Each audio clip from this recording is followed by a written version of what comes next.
నమస్కారం. Health talks with Vijitha కార్యక్రమానికి స్వాగతం.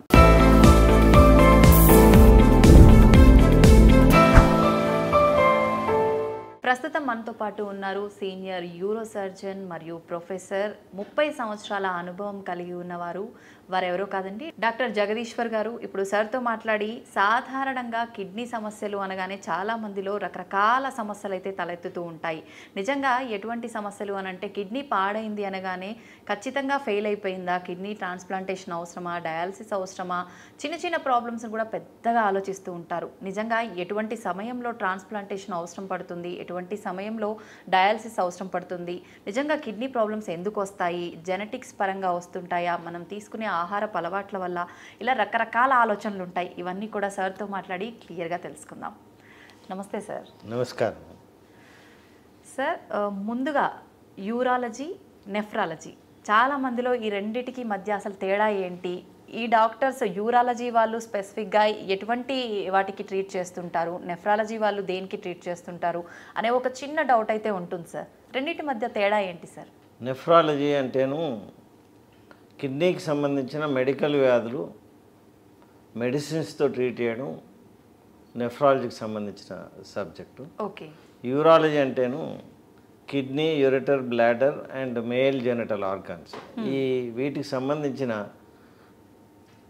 శస్త్రచికిత్సపరమైన వ్యాధులను ట్రీట్ చేసేవాళ్ళు యూరాలజీ. శస్త్రచికిత్సపరం అంటే ఆపరేషన్లు చేసేవాళ్ళు.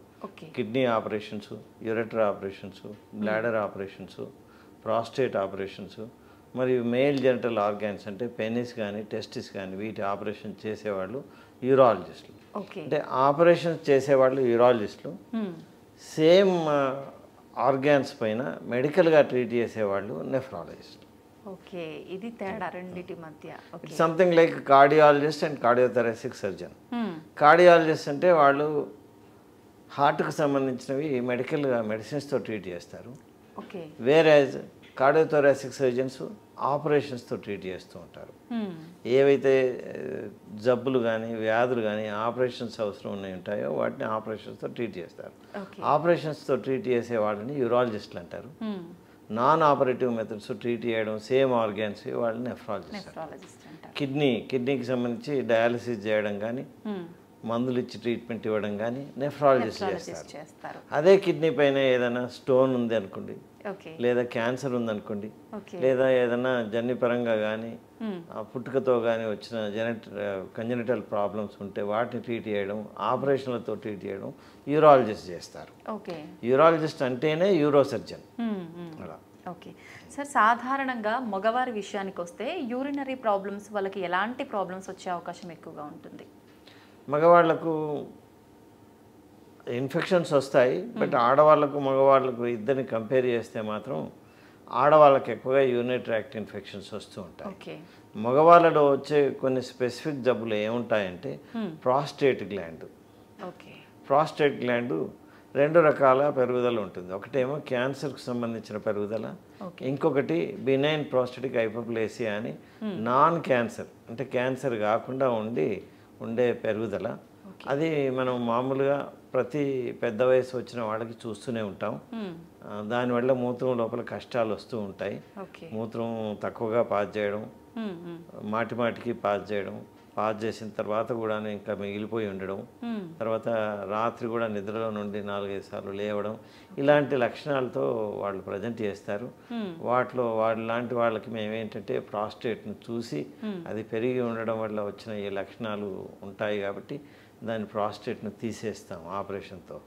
తీసేయడం వల్ల ఆ లక్షణాలన్నీ తగ్గిపోయేసేసి, ఈ సమస్యలన్నీ తగ్గిపోయేసేసి మళ్ళీ వాళ్ళు మంచిగా సాఫీగా మూత్రం పోయడం జరుగుతూ ఉంటుంది.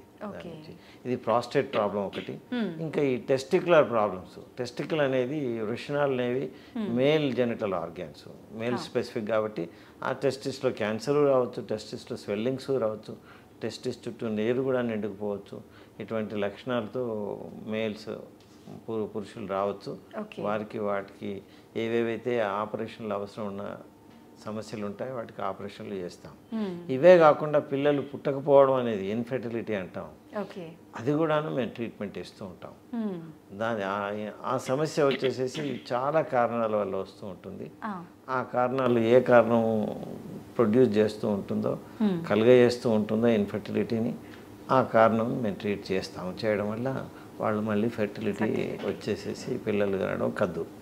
ఓకే, లేడీస్లో ఎక్కువగా యూరినరీ ఇన్ఫెక్షన్స్ వచ్చే అవకాశం ఉంటుంది అన్నారు మగవారి కన్నా. ఎలాంటి ఇన్ఫెక్షన్స్? దీనికి కారణం ఏంటంటే మగవాళ్ళ లోపల బ్లాడర్ నుండి బయటకు యూరిన్ పోసే యురేత్రా అనేది చాలా పెద్దగా ఉంటుంది. ఓకే, పెద్దగా ఉండి దాని యొక్క యురేత్రా యొక్క టిప్పు మన యానల్ కెనల్ నుండి పెరీనియం నుండి, అంటే పెరీనియం అంటే కింద ఉండే భాగాన్ని పెరీనియం అంటాం. ఓకే, ఏదైతే ఎక్కడైతే యానల్ కెనలు, ఈ యూరినరీ ఆరిఫిస్, తర్వాత జెనటల్ ఆరిఫిస్ ఇవన్నీ ఉండే ఏరియాను పెరీనియం అంటాం. ఆ పెరీనియంకు ఈ మేల్ ఆరిఫిస్ చాలా దూరంగా ఉంటుంది. యురేత్రా చాలా లాంగ్గా ఉండడం వల్ల, పొడవుగా ఉండడం వల్ల ఇన్ఫెక్షన్స్ పైకి ఎక్కడం తక్కువగా ఉంటుంది. బట్ ఎటొచ్చి ఫీమేల్స్ లోపల మాత్రం ఈ యురేత్రా యొక్క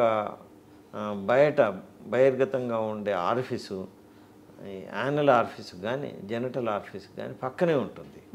పక్కనే ఉండడం వల్ల ఈ అసెండింగ్ ఇన్ఫెక్షన్స్ మోర్ కామన్గా ఉంటాయి. చాలా అరుదుగా కాకుండా చాలా ఫ్రీక్వెంట్గానే వస్తూ ఉంటాయి. ఫ్రీక్వెంట్గా వస్తూ ఉంటాయి.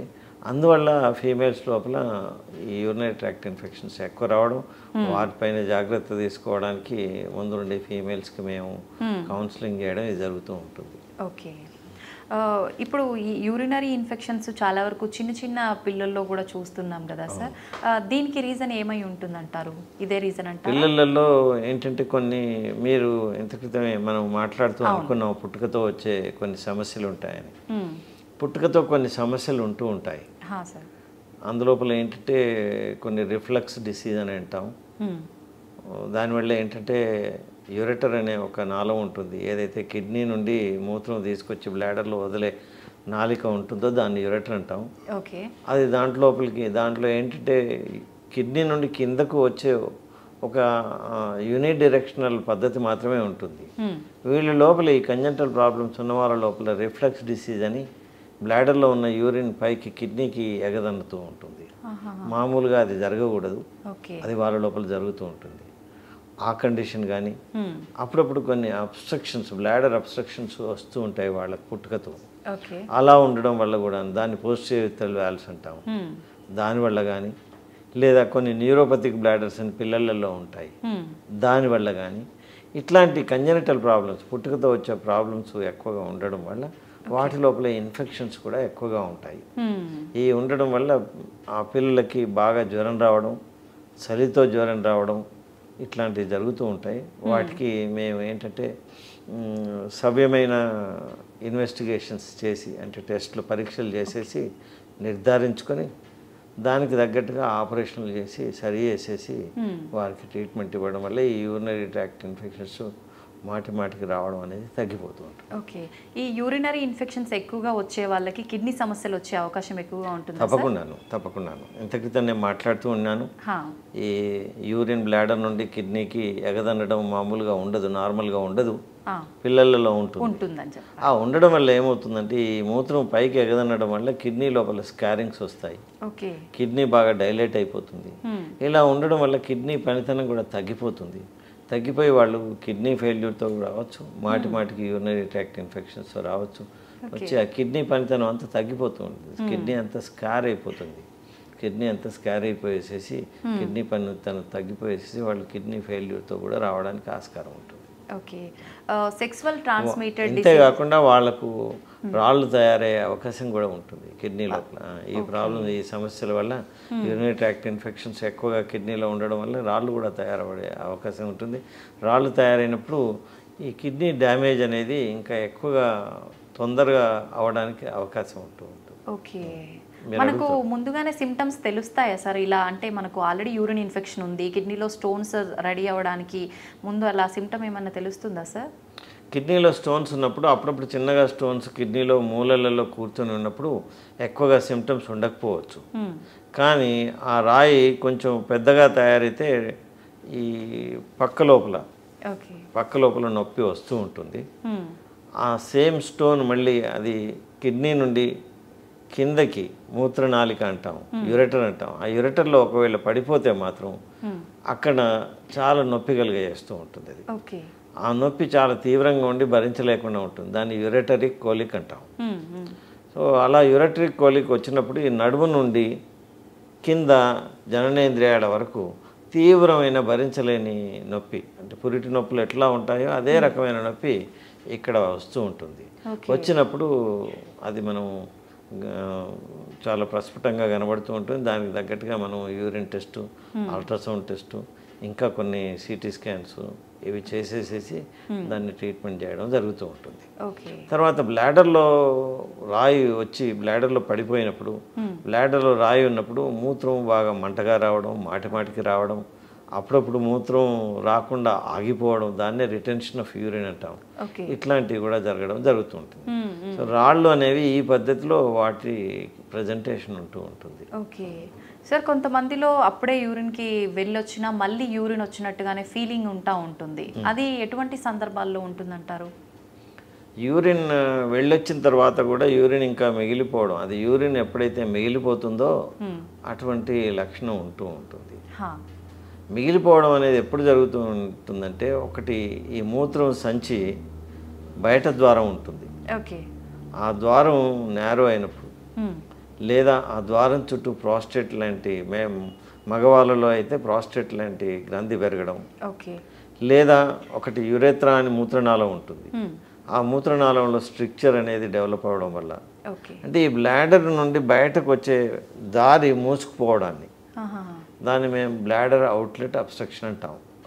ఈ బ్లాడర్ అవుట్లెట్ అబ్స్ట్రక్షన్ అనేది వేరియస్ డిసీజెస్ నేను ఇప్పుడు చెప్పినట్టుగా, అది ప్రాస్టేట్ వల్ల కావచ్చు, స్ట్రిక్చర్ వల్ల కావచ్చు, లేదా స్టోన్ వల్ల కూడా కావచ్చు. ఇట్లా అయినప్పుడు మూత్రం మొత్తం పాస్ అవ్వకుండా లోపల మిగిలిపోతూ ఉంటుంది. ఎప్పుడైతే యూరిన్ లోపల మిగిలిపోతూ ఉంటుందో అప్పుడు కొంతసేపట్లో మళ్ళీ నిండుకున్నట్టుగా ఫీలింగ్ వచ్చేసేసి మళ్ళీ పోవడానికి వెళ్తారు. వెళ్ళినప్పుడు అప్పుడు కూడాను మొత్తం పాస్ చేయలేకపోతారు, మిగిలిపోతూ ఉంటుంది. మళ్ళీ తొందరలోనే మళ్ళీ సెన్సేషన్ వస్తూ ఉంటుంది. మామూలుగా ఏంటంటే యూరినరీ బ్లాడర్ లోపల కొంత యూరిన్ అక్యుములేట్ అవ్వగానే ఆ యూరినరీ బ్లాడర్ యొక్క లక్షణం ఏంటంటే, మీకు యూరిన్ నిండిపోయింది, పాస్ చేయండి అని మెదడు నుంచి సంకేతాలు ఇస్తూ ఉంటుంది. యూరినరీ బ్లాడర్ నుండి సంకేతం మెదడుకు వెళ్తుంది, మెదడు నుండి మళ్ళీ ఆ ఫీలింగ్ వస్తూ ఉంటుంది, యూరిన్ నిండుకుంది, పాస్ చేయండి అని, whether it is male or female అని. సో యూరిన్ ఎప్పుడైతే మొత్తం పాస్ చేయకుండా లోపల మిగిలిపోతుందో మళ్ళీ ఆ సెన్సేషన్ ఇచ్చే వాల్యూమ్ తొందరగానే తయారవుతూ ఉంటుంది. ఎందుకంటే ఆల్రెడీ కొంత ఉండిపోయింది కాబట్టి మళ్ళీ తొందరగా వస్తూ ఉంటుంది. అలాంటి సెన్సేషన్ రాగానే మళ్ళీ పాస్ చేస్తారు. అన్ఫార్చునేట్లీ అబ్స్ట్రక్షన్ ఉండడం వల్ల మొత్తం పాస్ చేయలేకపోతారు, అలాగే మిగిలిపోతూ ఉంటుంది. సో ఇలా ఈ యూరినరీ ట్రాక్ట్ అబ్స్ట్రక్షన్స్ ఉన్నప్పుడు, లేదా ఇంకొకసారి ఏంటంటే అప్పుడప్పుడు ఈ న్యూరోపతిక్ బ్లాడర్స్ అని అంటాం. న్యూరోపతిక్ బ్లాడర్స్ లోపల సెన్సేషన్స్ ఉంటూ ఉండి కూడా కొన్ని న్యూరోపతిక్ బ్లాడర్స్ ఉంటాయి. వాళ్ళ లోపల బాగా మజిల్ ఏదైతే కాంట్రాక్ట్ అయ్యి యూరిన్ బయటకు పంపుతుందో అది సరిగ్గా కాంట్రాక్ట్ అవ్వకపోవడం వల్ల యూరిన్ మిగిలిపోతూ ఉంటుంది. వాళ్ళ లోపల కూడా ఆ సెన్సేషన్ వస్తూ ఉంటుంది. దీనికి ట్రీట్మెంట్ ఏ రకంగా ఉంటుంది సార్? ఏదైతే బ్లాడర్ అవుట్లెట్ అబ్స్ట్రక్షన్స్ ఉంటాయో ఆ అబ్స్ట్రక్షన్ తీసేస్తాం. ప్రాస్టేట్ వల్ల వస్తే ప్రాస్టేట్కు ఆపరేషన్ చేసి తీసేస్తాం. తర్వాత స్టోన్ వల్ల అయితే స్టోన్ను తీయడం వల్ల అది ట్రీట్ అవుతుంది. స్ట్రిక్చర్ అని ఉంటుంది, స్ట్రిక్చర్ వల్ల అయితే స్ట్రిక్చర్ను డైలేట్ చేయడం కానీ కట్ చేయడం కానీ దానికి వేరియస్ నానా రకాల ట్రీట్మెంట్స్ ఉన్నాయి, ఆపరేషన్ ట్రీట్మెంట్స్. అవి చేయడం వల్ల అది కూడా సరి అవుతుంది. ఇలా సరి చేయడం వల్ల మళ్ళీ ఆ సెన్సేషన్ తగ్గిపోయేసేసి వాళ్ళు మూత్రం మొత్తం సాఫీగా పాస్ చేయడం, ఆ ఫీలింగ్ లేకుండా ఉండడం జరుగుతూ ఉంటుంది. ఓకే సార్, మామూలుగా ఇది ఎక్కువగా ఏజ్డ్ వాళ్ళలో చూస్తుంటాము. యూరిన్ మధ్య మధ్యలో వాళ్ళు వెళ్ళేదాకా కూడా ఆగకుండా పడిపోతుంది అనేది, కానీ కొన్నిసార్లు నార్మల్ పీపుల్లో కూడా ఇలా జరుగుతుందని చెప్తుంటారు. ఇది ఎందుకని జరుగుతుందంటే? అది రెండు రకాలుగా ఉంటుంది పడిపోవడం, మూత్రం పడిపోవడం అనేది. మూత్రం పడిపోవడం ఒకటేంటంటే మూత్రం సంచికి అబ్స్ట్రక్షన్ ఉండి మూత్రం బాగా మొత్తం నిండుకుపోవడం మూత్రం సంచి. అలా మొత్తం నిండుకున్న తర్వాత ఇంకా ఆ నిండుకున్న దాని తర్వాత ఏదైతే కుండ బాగా నిండుకున్న తర్వాత పొర్లిపోతూ ఉంటుందో నీళ్ళు అలాగ పొర్లిపోతూ ఉంటుంది కిందకి. దాన్ని ఓవర్ఫ్లో ఇన్కాంటినెన్స్ అంట. ఓకే. అది బాగా డిస్టెండ్ అయిపోయేసేసి కిందకి అవుతూ వచ్చేస్తుంది. ఇంకొక రకం ఏంటంటే అది మూత్రం సంచి నుండి వేరే రంధ్రం పడేసేసి, ఇప్పుడు ఫీమేల్స్ లోపల కొందరికి ఏమవుతుందంటే మూత్రం సంచి నుండి వెజైనాకి రంధ్రం పడిపోతూ ఉంటుంది. ఓకే. అది డిసీజెస్ వల్ల కావచ్చు, లేదా అప్పుడప్పుడు ఆపరేషన్లలో యాట్రోజెనిక్ అంటే ఆపరేషన్లలో కొంత సమస్యలు వచ్చేసేసేసి ఈ మూత్రం సంచి నుండి వెజైనాకి కమ్యూనికేషన్ డెవలప్ అవుతూ ఉంటుంది. దాన్ని ఫిస్టులా అంటాం.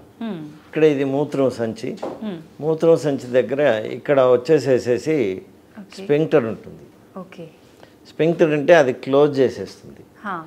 నిండుకున్న మూత్రం బయటకి అనుకున్నప్పుడే, అవకాశం ఉన్నప్పుడే, మనం పోసినప్పుడే అది ఓపెన్ అవుతుంది, ఆ గేట్ ఓపెన్ అవుతుంది. ఓకే. సో అలా కాంటినెంట్ మెకానిజం అని అంటాం. ఆ స్పింక్టర్ ఓపెన్ అయినప్పుడే మూత్రం బయటకు వస్తూ ఉంటుంది. ఓకే. మామూలుగా మేల్స్ కానీ ఫీమేల్స్ కానీ ఎప్పుడైనా మూత్రం నిండుకున్నప్పుడు ఇక్కడ నుండి నర్వ్స్ ద్వారా మెదడుకి వెళ్తుంది. మెదడు నుండి అనుకూలమైన ప్లేసు, అనుకూలమైన పరిస్థితి ఉంది, మూత్రం పోసేసేమని సంకేతాలు వస్తాయి. రాగానే ఆ అప్రోప్రియేట్ అనుకూలమైన ప్లేస్ లోపల మూత్రం చేయడానికి సంకల్పించగానే ఇక్కడ ఉండే స్పింక్టర్ ఓపెన్ అవుతుంది. ఓకే. ఓపెన్ అవ్వగానే ఈ మూత్రం బయటకి పోవడానికి దారి ఓపెన్ అవుతుంది. అప్పుడు ఈ మూత్రం సంచి లోపల ఉండే ఈ కండరాలు, ఇవన్నీ కండరాలు, ఓకే, అవన్నీ పిసికేస్తాయి మూత్రం సంచి. అలా పిసకడం వల్ల, which we call it as contraction in English. Okay. So అలా పిసకడం వల్ల ఇక్కడ కలెక్ట్ అయిన మూత్రం దారి ఓపెన్ ఉంది కాబట్టి బయట పడిపోతుంది. ఓకే. సో ఇది కాంటినెంట్గా జరుగుతూ ఉంటుంది. అంటే ఓన్లీ అవసరం ఉన్నప్పుడే మూత్రం పోయడం జరుగుతూ ఉంటుంది. బట్ అప్పుడప్పుడు ఏమవుతుంది అంటే ఈ మూత్రం సంచి నుండి వెనకాల ఉండే వెజైనాకి కమ్యూనికేషన్ డెవలప్ అవ్వడం వల్ల ఈ మూత్రం దీన్ని బైపాస్ చేస్తూ అందులో పడిపోతూ ఉంటుంది. వెజైనా లోపల కాంటినెంట్ మెకానిజం ఏమి ఉండదు కాబట్టి బయటకు కారుతూ ఉంటుంది. సో అది కూడా ఒక రకమైన లీకేజ్ ప్రాబ్లం. ఇంత క్రితం నేను ఓవర్ఫ్లో ఇన్కాంటినెన్స్ అంటే ఒకటి చెప్పాను, ఇదొక రకం. ఇంకొక రకం ఏంటంటే ఈ కండరాలకు మాటిమాటికి కాంట్రాక్ట్ అయ్యే అలవాటు డెవలప్ అవుతూ ఉంటుంది. అది ఎలాంటి సందర్భాల్లో? దాన్ని అంటే ఓవర్ యాక్టివ్ బ్లాడర్ అని అంటాం. ఓకే. ఓఏబి అంటాం, ఓవర్ యాక్టివ్ బ్లాడర్. అది కొన్ని ఇన్ఫెక్షన్స్ వల్ల కావచ్చు, కొన్ని న్యూరలాజికల్ ప్రాబ్లమ్స్, నర్వ్స్ ప్రాబ్లమ్స్ వల్ల కావచ్చు, అలా అవుతూ ఉంటుంది. ఇది చాలా బలంగా అది కాంట్రాక్ట్ చేయడం వల్ల ఇక్కడ ఇది ఓపెన్ చేయాల్సి వస్తుంది. ఓకే. అంటే కొంతమంది చెప్తుంటారు ఎక్కువసేపు ఆపుకోలేకపోతున్నాము అని చెప్పి, ఇలాంటి సందర్భాల్లోనే అవుతుందా సార్? ఇంకా ఎక్కువసేపు ఆపుకోలేకపోవడం ఇంకో రకమైనది కూడా ఉంటుంది. అంటే ఇవన్నీ రకాలు. ఇంకొక మేము ఏ రకం ఉందని చూసి అది నిర్ధారించుకున్న తర్వాత ఆ రకం ట్రీట్మెంట్ ఇస్తూ ఉంటాం. ఇంకొక రకం ఏంటంటే ఈ మూత్రం సంచి మామూలుగా 300 to 500 మధ్యన ఉంటుంది దీని కెపాసిటీ. కొందరికి డిసీజెస్ వల్ల ఏమవుతుంది అంటే దీని కెపాసిటీ 100 mlకి వచ్చేస్తుంది, తగ్గిపోతుంది. తగ్గిపోయినప్పుడు వాళ్లకు ఆ రిజర్వాయర్ కెపాసిటీ ఉండదు కాబట్టి కొంత నిండగానే వెళ్ళిపోతారు. మళ్ళీ తొందరగా నిండిపోతుంది, మళ్ళీ వెళ్తాల్సి వస్తుంది, మళ్ళీ తొందరగా నిండుతుంది, మళ్ళీ వెళ్తాం. సో అలా ఇలా ఎన్నో రకాలు ఉంటాయి. ఏ రకమైనదని మేము నిర్ధారించుకుంటాం. ఒకటి పేషెంట్తో మాట్లాడి వాళ్ళ యొక్క ఈ రోగ లక్షణాలను మేము అనలైజ్ చేయడం ఒకటి. రెండవది దానికి అప్రాపరియేట్గా ఇన్వెస్టిగేషన్ చేసేసి ఇన్వెస్టిగేషన్స్ లోపల నిర్ధారణ చేసుకోవడం ఇంకొకటి. ఇలా చేసుకున్న తర్వాత ఇది ఏ రకమైన కండిషన్ అని తెలుసుకొని దానికి తగ్గట్టుగా మేము ఆపరేషన్ చేస్తాం. ఓకే సార్, చాలామంది యూరిన్ పాస్ చేసేటప్పుడు మంట, నొప్పి బాగా ఉంటుంది అని అంటుంటారు. ఎటువంటి అంటే బయటికి సిమ్టమ్స్ అలా ఏమి ఉండదు, హెల్త్ కరెక్ట్గానే ఉంటుంది, నార్మల్గా కూడా ఇలా మండుతోంది యూరిన్కి వెళ్ళినప్పుడు అని చెప్తూ ఉంటారు. అది ఎలాంటి సందర్భం? అది యూరినరీ ట్రాక్ట్ ఇన్ఫెక్షన్స్ ఉండడం వల్ల, ఇన్ఫెక్షన్స్ ఉన్నప్పుడు సివియర్ యూరినరీ బ్లాడర్ కాంట్రాక్షన్స్, మూత్రకోశం అంటాము, మూత్రకోశం యొక్క కండరాలు ఏవైతే ఉందో అది తీవ్రంగా కాంట్రాక్ట్ అవ్వడం, లేదా పెయిన్ ఫైబర్స్ స్టిమ్యులేట్ అవ్వడం, ఇవి జరుగుతూ ఉంటాయి. ఇవి మామూలుగా ఎక్కువగా యూరినరీ ట్రాక్ట్ ఇన్ఫెక్షన్స్లలో జరుగుతూ ఉంటాయి. ఓకే. తర్వాత ఇంటర్స్టిషియల్ సిస్టైటిస్ అనే ఒక కండిషన్ ఉంది. అది అక్కడ ఇన్ఫెక్షన్ ఉండదు కానీ ఇన్ఫెక్షన్స్కి ఉండే సిమ్టమ్స్ అన్నీ అక్కడ ఉంటాయి. అటువంటి కండిషన్స్ లోపల కూడాను తీవ్రమైన నొప్పితో కూడిన యూరినేషను జరుగుతూ ఉంటుంది. దానికి ఆయా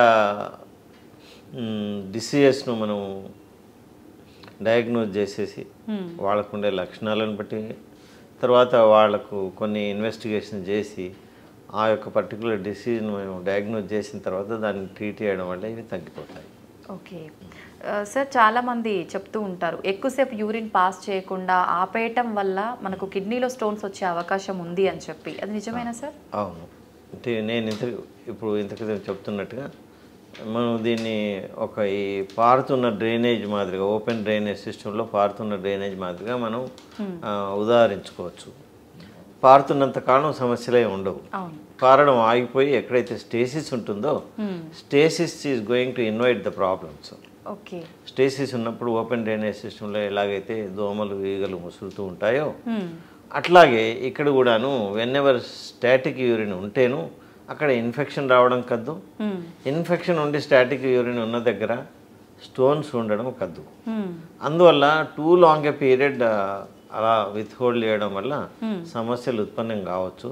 బట్ అంత లాంగ్ పీరియడ్ ఉండకుండా మామూలు చెక్ మెకానిజమ్స్ ఉంటూ ఉంటాయి బాడీలో.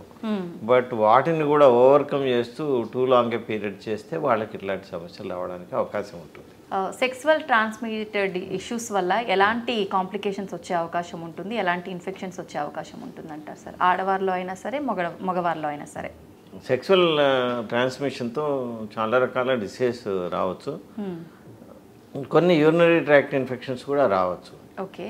అప్పుడప్పుడు ఏంటంటే over active and prolong sex ఉండడం వల్ల సెక్సువల్ ట్రాన్స్మిటెడ్ ఇన్ఫెక్షన్స్ వస్తూ ఉంటాయి. అప్పుడప్పుడు ఏ బ్యాక్టీరియా ఉండకుండా కూడా ఇన్ఫెక్షన్కి ఉండే లక్షణాలతో వాళ్ళు ప్రజెంట్ చేయొచ్చు. ఓకే. సో ఇది ఒక రకమైన కామన్ టైప్ ఆఫ్ కండిషను. దాన్నే సిస్టైటిస్ అని అంటాము. సిస్టైటిస్, యూరెథ్రైటిస్.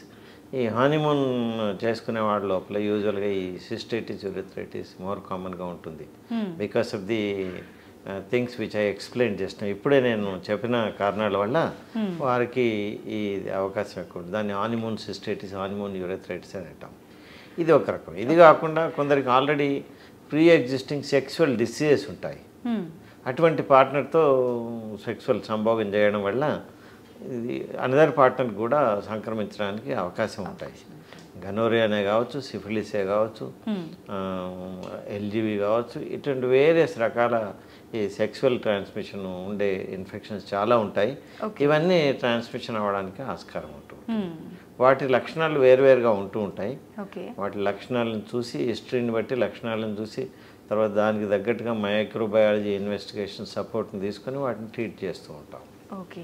ఉన్న సిమ్టమ్స్ని బట్టి ట్రీట్మెంట్ ఉంటుంది. అంటే సిమ్టమ్స్ తర్వాత మనకు మైక్రోబయాలజీలో వచ్చిన ఫైండింగ్స్ని బట్టి. ఓకే. ఇప్పుడు గనోరియా లోపల ఏముంటుంది అంటే ఈ పురులెంట్ డిశ్చార్జ్ మూత్రం నాళం నుంచి ఉంటుంది, మేల్స్కి కానీ ఫీమేల్స్కి కానీ. ఓకే. ఆ పురులెంట్ డిశ్చార్జ్ ఉంటుంది. ఉన్నప్పుడు మేము enquire whether any unnatural sex was there in the sense same regular partner కాకుండా out of the regular partner ఏమైనా సెక్స్ చేశారా అని అడుగుతాం. అడిగేసేసి అలాంటి హిస్టరీ ఉన్నప్పుడు, ఇలాంటి డిశ్చార్జ్ ఉన్నప్పుడు ఒక పర్టికులర్ పీరియడ్లో వస్తూ ఉంటుంది. గనోరియా కొన్ని వితిన్ 3 to 5 daysలో వస్తూ ఉంటుంది. అట్లా మేము ఆ పర్సన్ తీసేసి మేము కల్చర్కి మైక్రోస్కోపిక్ ఎగ్జామినేషన్కి పంపిస్తాం. మైక్రోస్కోపిక్ ఎగ్జామినేషన్ లోపల గోనోకాకై అక్కడ ఊపడతాయి. ఊపడగానే యాంటీ గనోరియల్ ట్రీట్మెంట్ ఇస్తాం. అట్లా సో ప్రతి సెక్సువల్ ట్రాన్స్మిటెడ్ డిసీజ్కి ప్రతి ఒక పర్టికులర్ హిస్టరీ ఉంటుంది.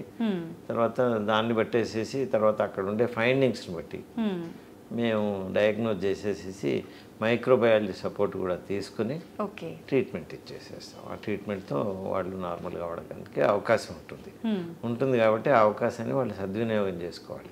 ఇమ్మీడియట్గా డాక్టర్ దగ్గరికి వెళ్ళి చెప్పుకోవడం చేయాలి. అవును సార్. ముఖ్యంగా కిడ్నీల విషయానికి వస్తే చాలామంది కిడ్నీలు అనగానే ఫెయిల్ అయిపోయినాయి, ఇంకా ట్రాన్స్ప్లాంటేషనే దిక్కేమో, డయాలసిస్ తప్పదేమో అని అనుకుంటారు. నిజంగా కిడ్నీ ప్రాబ్లమ్స్ సాధారణంగా ఏమేమి ఉంటాయి సార్? మామూలుగా మీకు కొంత కిడ్నీల యొక్క పనితనం గురించి చెప్పాల్సి ఉంటుంది ఇక్కడ. సార్, ప్రతి ఒక్కరికి 2 కిడ్నీలు ఉంటాయి. అవి మూసిన చేయి పరిమాణంలో, పిడికిల పరిమాణంలో ఉంటాయి. ఓకే. 12 సెంటీమీటర్స్ లెంత్, 6 సెంటీమీటర్స్ వెడుతూ ఉంటాయి. అవి ఇక్కడ నడుములో వెనుక భాగంలో ఉంటాయి, వీపు భాగంలో ఉంటాయి. ఓకే. వాటి నుండి మూత్రం తయారై కింద మూత్రనాళం గుండా కిందకి మూత్రకోశంకి వస్తాయి. ఓకే. మూత్రకోశానికి వస్తాయి. దాన్ని మనం ఈ కిడ్నీల నుండి కిందకి మూత్రం వస్తూ ఉంటుంది. సంచి లోపల, మూత్రకోశం లోపల మూత్రం వదిలిన తర్వాత మళ్ళీ మూత్రం విసర్జన జరుగుతూ ఉంటుంది నిండిన తర్వాత. అయితే ఈ కిడ్నీల లోపల ఏంటంటే ఈచ్ కిడ్నీ, ప్రతి కిడ్నీ కూడాను 60 GFR పనితనం ఉంటుంది. దీన్ని మనం కలోక్యువల్ టర్మ్స్లో చెప్పాలంటే ఈ కిడ్నీ ఒక 60 రూపాయలు సంపాదిస్తుంది, ఈ కిడ్నీ ఒక 60 రూపాయలు సంపాదిస్తుంది. 2 కలిసి 120 రూపాయలు సంపాదిస్తాయి. మామూలుగా బాడీకి ఖర్చు పెట్టాల్సింది అవసరం ఉన్న డబ్బు మాత్రం 32-33 రూపాయలు మాత్రమే. ఈ 32 నుండి ఆ పైన ఉండే 120 మధ్యలో ఉండేది రిజర్వ్. ఓకే. మనకు ఇంట్లో మనకు రొటీన్గా ఖర్చు కావాల్సిన మనీ కన్నా ఎక్కువ మనీ మనం అలమారులో రిజర్వ్ పెట్టుకున్నట్టుగా అది రిజర్వ్ పెట్టుకుంటాయి 2 కిడ్నీలు కలిసి. ఎప్పుడైతే కిడ్నీల పనితనం తగ్గిపోయేసేసి ఈ 32-33 రూపాయల కన్నా కిందకి పడిపోతే మాత్రం 2 కిడ్నీలది కలిపి పడిపోయినప్పుడు అప్పుడు మామూలు ఈ సీరం క్రియాటిన్ అనేది పెరుగుతూ ఉంటుంది. ఓకే. మనం తిన్న పదార్థాలలో ప్రోటీన్స్ లోపల ఉండే కొన్ని పదార్థాలు, అమైనో యాసిడ్స్, ఇవన్నీ బాగా జీర్ణమైపోయేసేసి టాక్సిక్ ప్రొడక్ట్స్గా మారుతాయి. ఓకే. ఈ టాక్సిక్ విష పదార్థాలు వీటిని ఏమంటే ఒకటి యూరియా, క్రియాటినిన్, అమోనియా, ఇవి టాక్సిక్ పదార్థాలు. ఓకే. ఈ టాక్సిక్ పదార్థాలన్నీ బ్లడ్లో మూవ్ అవుతుంటాయి, సర్క్యులేట్ అవుతుంటాయి, ప్రవహిస్తూ ఉంటాయి. కిడ్నీ ఏం చేస్తుందంటే వీటిని అలా తీసేసుకుంటుంది, తీసేసుకొని కింద మూత్రంలో పడేస్తూ ఉంటుంది. కంటిన్యూస్గా ఈ పని చేస్తూనే ఉంటుంది, ఇలా తీసుకుంటుంది, అలా పడేస్తూ ఉంటుంది. ఎప్పుడైతే కిడ్నీ ఈ పని ఆగిపోయింది అనుకోండి, ఆగిపోయినప్పుడు ఈ రక్తం లోపల ఉండే యూరియా కానీ, క్రియాటిన్ కానీ, అమ్మోనియా కానీ ఇవి తీసుకోబడవు, అలాగే పెరిగిపోతూ ఉంటాయి. సో వాటి యొక్క నార్మల్ వాల్యూస్ ఎంతో మనకు తెలుసు. సో ఎప్పుడైతే పెరిగిపోతున్నాయో దాని అర్థం ఏంటంటే కిడ్నీ పని చేయట్లేదని అర్థం. ఓకే. మామూలుగా 33 GFR ఉండే వరకు, అంటే ఈ 33 రూపాయల కన్నా తక్కువ సంపాదన అయినప్పుడే, 33 కన్నా తక్కువ వర్క్ చేసినప్పుడే 2 కిడ్నీలు కలిసి అప్పుడే క్రియాటిన్ పెరగడం జరుగుతూ ఉంటుంది, యూరియా పెరగడం జరుగుతూ ఉంటుంది, అమ్మోనియా పెరగడం జరుగుతుంది. అంటే అంత రిజర్వ్ తగ్గిపోవాలి, దగ్గర 87 రూపాయలు ముందు రిజర్వ్ వెళ్ళిపోవాలి. అంటే 32 నుండి 120 మధ్యలో ఉండేవి 87 రూపాయలు. ఆ 87 GFR తగ్గిపోవాలి, రిజర్వ్ తగ్గిపోవాలి. తగ్గిపోయి 32 కన్నా తక్కువ అవుతూ ఉండాలి. ఉన్నప్పుడే ఈ సీరం క్రియాటిన్ రేజ్ అవుతూ ఉంటుంది. అంటే అలా రక్తం నుండి తీసి మూత్రంలో పడేసే తత్వం తగ్గిపోతూ ఉంటుంది. ఎప్పుడైతే అది 5 వరకు కానీ 10 వరకు కానీ తగ్గిపోయింది అనుకోండి, అప్పుడు దాన్ని కంప్లీట్ రీనల్ ఫెయిల్యూర్ అని అంటాం. అలా 5-10 కన్సిస్టెంట్గా అలాగే ఉండిపోయింది చాలా రోజుల నుండి ఉంటే అప్పుడు మనం దాన్ని ఎండ్ స్టేజ్ డిసీజ్ అంటాం. ఈ క్రానిక్ కిడ్నీ డిసీజ్ లోపల ఎండ్ స్టేజ్ వచ్చిందంటాం. ఆ 5-10 కన్నా కన్సిస్టెంట్గా తక్కువ ఉన్న వాళ్ళకి మనం ఈ కిడ్నీ చేయాల్సిన పనిని ఇవ్వాల్సి ఉంటుంది.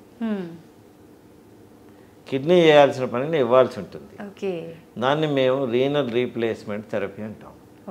ఏం చేస్తారు సార్? అప్పుడు రీనల్ రీప్లేస్మెంట్ థెరపీ లోపల పెరిటోనియల్ డయాలిసిస్ అని ఒకటి ఉంటుంది, అది చేస్తాం. హీమోడయాలిసిస్ అని ఉంటుంది, అంటే బ్లడ్ని తీసుకుని శుద్ధి చేసి మళ్ళీ బాడీ లోపలికి ఎక్కించడం, దాన్ని చేయడం ఆపేసింది కాబట్టి ఆర్టిఫిషియల్గా చేస్తాం. సో పెరిటోనియంలో ట్యూబ్స్ పెట్టేసేసి పెరిటోనియం లోపలికి ఫ్లూయిడ్ పంపి అది మొత్తం బాడీలో ఉన్న విష పదార్థాలను తీసుకున్న తర్వాత మళ్ళీ బయటకి అవుట్లెట్ ఎగ్జిట్ చేస్తాం, అది కలెక్ట్ చేస్తాం. అట్లా ఈ పెరిటోనియంలో చేసేదాన్ని పెరిటోనియల్ డయాలిసిస్ అంటాం. ఈ బ్లడ్ని తీసుకుని రక్తనాళాల నుండి చెడిపోయిన రక్తాన్ని తీసుకొని శుద్ధి చేసి మళ్ళీ ఎక్కించడాన్ని హీమోడయాలిసిస్ అంటాం. ఇంకొక రకమైన రీనల్ రీప్లేస్మెంట్ థెరపీ ఉంది. దాంట్లో ఒక వేరే డోనర్ నుండి కిడ్నీ తీసుకొచ్చి బాడీలో పెడతాం. ట్రాన్స్ప్లాంట్, దాన్ని రీనల్ ట్రాన్స్ప్లాంటేషన్ అంటాం. ఓకే. అలా రీనల్ ట్రాన్స్ప్లాంటేషన్ చేసినప్పుడు కూడా దాన్ని కూడా అది another type of renal replacement therapy. అది semi permanent therapy for renal failure. అందుకొరకే రీనల్ ఫెయిల్యూర్ వచ్చే వాళ్ళకి ఏం చేస్తూ ఉంటాం, మీరు విన్నట్టుగా బయట పెరిటోనియల్ డయాలసిస్ చేస్తాం, లేదా హీమోడయాలసిస్ చేస్తాం, లేదా కిడ్నీ ట్రాన్స్ప్లాంట్ చేస్తాం. ఈ 3 చెప్పారు కదా సార్, ఏదేది ఎటువంటి కండిషన్లో అవసరం పడుతుంది? అందరికీ డయాలసిస్ అవసరం పడుతూ ఉంటుంది. అందరికీ డయాలసిస్ అవసరం ఉన్న వాళ్ళకి ఫిట్నెస్ ఉందా లేదా అని చూస్తాం. ఓకే. పేషెంట్ ఫిట్గా ఉంటే ఫిట్గా ఉన్న ప్రతి పేషెంట్కి కిడ్నీ ట్రాన్స్ప్లాంట్ వెళ్ళమని చెప్తాం. ఓకే. అంటే ప్రతి ఒక్కరికి హీమోడయాలసిస్ కానీ పెరిటోనియల్ డయాలసిస్ కానీ చేస్తాం రెగ్యులర్గా. అంటే ఎవరికి ఏది చేస్తాం అనేది కొంచెం డీటెయిల్గా వెళ్ళాల్సి వస్తూ ఉంటుంది. ఎవరికైతే హీమోడయాలసిస్ కుదరదో ఈ రక్తనాళాలది మనకు ఏదైతే యాక్సెస్ ప్రాబ్లమ్స్లోకి వెళ్తుందో అప్పుడు పెరిటోనియల్ డయాలసిస్ చేస్తాం. లేదా కొందరు ఇంటి దగ్గరే ఉండి చేయించుకుంటామని అంటే there is one method called, ఒక పద్ధతి ఉంది, దాన్ని ఏమంటామంటే కంటిన్యూస్ అంబులేటరీ పెరిటోనియల్ డయాలసిస్ అంటే CAPD అంటాం. అది ఇంటి దగ్గర చేసుకోవచ్చు, ఎవరికి వాళ్ళు. అంటే మనం నేర్పిస్తాం, వాళ్ళకి ట్రైనింగ్ ఇస్తాం పేషెంట్కి. పెరిటోనియం లోపల ఒక క్యాథెటర్ పెట్టేసేసి అది సెమీ పర్మనెంట్ క్యాథెటర్ పెడతాం. పెట్టేసేసి ఒక టెక్నీషియన్ పంపి పేషెంట్కి అంతా నేర్పించేసేసి ఎంత ఫ్లూయిడ్ పెరిటోనియంలోకి పంపాలి, అది ఎంతకాలం తర్వాత బయటకి డ్రైన్ చేయాలి అని అన్నీ నేర్పిస్తాము. అది స్టెరైల్ పద్ధతిలో ఎలా హ్యాండిల్ చేయాలి దాన్ని అన్నది కూడా నేర్పిస్తాం. చేయడం వల్ల పేషెంట్ ఇంటి దగ్గర ఉండి తను చేసుకోవడం కుదురుతుంది. కొంత అవసరం ఉన్నప్పుడు మేము టెక్నీషియన్స్ పంపించి ఆ టెక్నీషియన్స్ కలిసి చేయిస్తూ ఉంటాం. ఎంతసేపు ఉంటుంది సార్ ఈ డయాలసిస్ ప్రాసెస్ అనేది? అది డిపెండ్స్ అపాన్ ది బ్లడ్లో ఉన్న పరిస్థితిని బట్టి ఉంటుంది. కొందరికి అంటే 2 గంటల నుండి 4 గంటల వరకు చేస్తూ ఉంటాం. కొందరికి ప్రతిరోజు అవసరం ఉంటుంది. ఎక్కువ మందికి ఒక దినం తప్పి ఇంకొక దినం అంటే ఆల్టర్నేట్ డేస్లో చేస్తూ ఉంటాం. ఇంకా కొందరికి ఎవ్రీ 3rd డే కానీ ఎవ్రీ 4th డే కానీ రిక్వైర్మెంట్ బట్టి మేము అది తయారు చేస్తాము. ఆ ఇంటర్వెల్ ఆ రిక్వైర్మెంట్ అనేది చూడడానికి యూజువల్గా నెఫ్రాలజిస్ట్ చేస్తారు. బ్లడ్లో ఉండే పారామీటర్స్, వారి పేషెంట్లో ఉండే లక్షణాలను బట్టి, పేషెంట్ చాలా ఉబ్బిపోయి ఉన్నారు, లేదా పేషెంట్కి ఏంటంటే లోపల పొటాషియం చాలా పెరిగిపోయింది, క్రియాటినిన్ చాలా పెరిగిపోయింది, తర్వాత అసిడోసిస్ కూడా చాలా ఉంది, ఇటువంటి లక్షణాలన్నీ మేమంటే కొన్ని పారామీటర్స్ ఉంటాయి. ఆ పారామీటర్స్కి ఉండే తీవ్రతను బట్టి duration of the dialysis decide చేస్తాం. తర్వాత ఇంటర్వెల్ బిట్వీన్ ది డయాలసిస్ కూడా నిర్ణయం చేస్తాం. ఓకే సార్, ముఖ్యంగా ఇప్పుడు ట్రాన్స్ప్లాంట్ అన్నారు కాబట్టి ఎలా ఉంటుంది సార్ ఈ ప్రాసెస్ అంతా? మేము విన్నంత వరకు చాలా వరకు రిజెక్ట్ అవుతూ ఉంటుంది, మ్యాచ్ అవ్వదు, చాలా రకాల ఇబ్బందులు ఉంటాయి ట్రాన్స్ప్లాంట్ అనగానే అని చెప్తుంటారు కదా సార్, ఇదంతా నిజమేనా? ఇప్పుడు there are many types of transplantations. ఒకటేమో లైవ్ ట్రాన్స్ప్లాంటేషన్ అంటాం. లైవ్ ట్రాన్స్ప్లాంటేషన్ లోపల లా ప్రకారం ఓన్లీ లైవ్ రిలేటెడ్ పీపుల్ నుండే తీసుకోవాలి. ఈ ట్రాన్స్ప్లాంటేషన్కు సంబంధించి రిలేటెడ్ అంటే సహోదరులు, సిబ్లింగ్స్, తల్లిదండ్రులు, parents, or offsprings, children. అంటే ఒక 55 years అతనికి రీనల్ ఫెయిల్యూర్ వచ్చింది, ఆయన చైల్డ్ 30 years ఉన్నారనుకోండి, 30 years child can give. So children also can give. తల్లిదండ్రులు, చిల్డ్రన్, సహోదరులు, siblings, that we call it in English as offsprings, parents, offsprings, parents and siblings. ఇది కాకుండా దో స్పౌజ్ జెనెటికల్లీ అన్రిలేటెడ్ ఉన్నప్పటికీ emotionally very close కాబట్టి లా ప్రకారం spouse కూడాను ఇవ్వచ్చు. వీరు కాకుండా వేరే వాళ్ళందరూ మాత్రం అన్రిలేటెడ్ కేటగిరీ కింద పెట్టడం జరుగుతూ ఉంటుంది. మేనమామలు కావచ్చు, చిన్నమ్మలు కావచ్చు, వీళ్ళందరూ. ఈ మధ్యన ఇండియన్ గవర్నమెంట్ తాత కానీ అమ్మమ్మ కానీ నాయనమ్మని కానీ గ్రాండ్ పేరెంట్స్ని రిలేటెడ్ కింద ఇంక్లూడ్ చేసేసారు. ఓకే.